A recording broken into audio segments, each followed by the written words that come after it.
Gospel, Luke 21:20-28.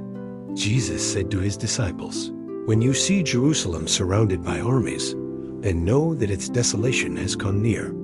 Then those who are in Judea must flee to the mountains, those in the city depart, and those in the country must not enter the city.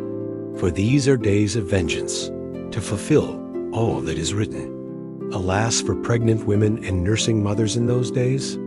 There will be great distress upon the land, a great wrath against this people. They will fall by the edge of the sword. They will be led captive among all nations. And Jerusalem will be trampled underfoot by the Gentiles, until the times of the Gentiles are fulfilled. And there will be signs in the sun and moon and stars, and on the earth distress among nations, perplexity at the roaring of the sea and the waves. People will faint from fear and foreboding of what is coming on the world, for the powers of heaven will be shaken. Then they will see the Son of Man coming in a cloud with power and great glory. But when these things begin to happen, straighten up and raise your heads, because your redemption draws near."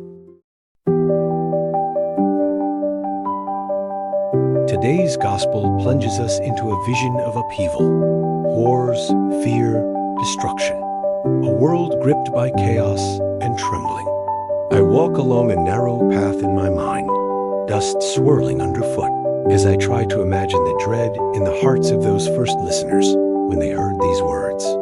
The weight of those prophecies, of armies surrounding cities, of nations in distress, seems overwhelming. Yet in the thunder of these warnings, there is one startling command. Stand up and raise your heads, because your redemption draws near. It reminds me how often you forget to look up when life feels like it has closing in. When bills pile up, relationships strain, fears circle like vultures, or the news leaves my spirit heavy, I lower my head. I shrink.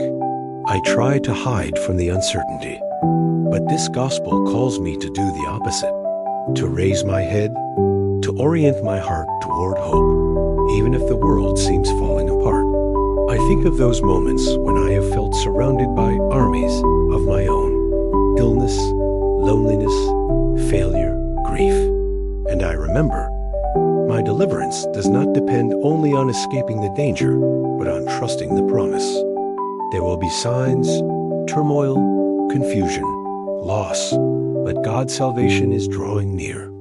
I realize, even when I cannot see a way out, even when the seas roar and the skies tremble, I am invited to look up, to trust that redemption is on its way. I whisper a prayer. Lord, give me the courage to raise my head. Let me not hide in fear.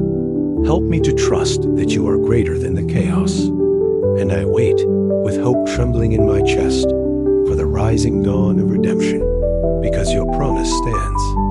So I walk on, stepping through dust and shadows.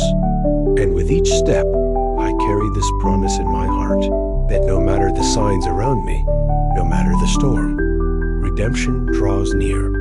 Amen.